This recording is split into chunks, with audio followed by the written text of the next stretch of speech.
কি করছো? এই যে ঠাকুরের কাজকর্ম হচ্ছে। আজকে একটু হাফ বেলা ছুটি নিয়েছি। আজকে তো লাস্ট কাজ, পঞ্চমী আজকে। তো কালকে তো ষষ্ঠী, কালকে পুরো কাজ করে উঠতে পারবো না। আজকে চুল কাটলাম, কালকে তো চুল কাটার ওখানে লাইন দিয়েছি, রাত্রির 1টার সময় বলেছে, সময় দিয়েছে। 1টার সময় অত দূর থেকে আসা সম্ভব? ওই জন্য আবার সকালবেলা গেলাম চুল কাটতে। চুল কেটে এসে টয়লেট পরিষ্কার করলাম, করে এখন এই যে ঠাকুর টাকুর সব পরিষ্কার করতে, সব নিচে সব নামিয়ে রেখে দিয়েছি। সব স্নান করাবো। নতুন নতুন এই ড্রেস নিয়ে এসেছি, নতুন নতুন সব ড্রেস পরাবো এদের। এই দেখো কি সুন্দর সুন্দর আমার ড্রেস নিয়ে এসেছি।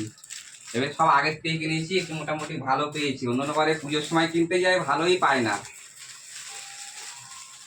আবার কাজ করব, কাজ করে এই কাজকে স্নান টান করিয়ে পুজো দিয়ে আবার কাজে যাব। মাল যাবে আজকে, লাস্ট মাল যাবে। ভেবেছিলাম আগে আগে মালটা মানে চলে গেলে চিন্তা দূর হবে, কিন্তু চিন্তা দূর হলো কোথায়, আজকেই মাল যাওয়ার রয়েছে। তো যাই হোক, এখন আমি একটু ব্যস্ত রয়েছি। স্নান করিয়ে তাড়াতাড়ি করে পুজো দিয়ে আবার 2টো-2:30টার মধ্যে আবার আবার ছুটতে হবে।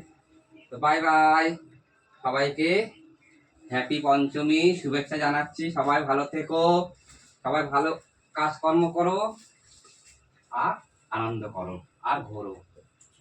Bye bye.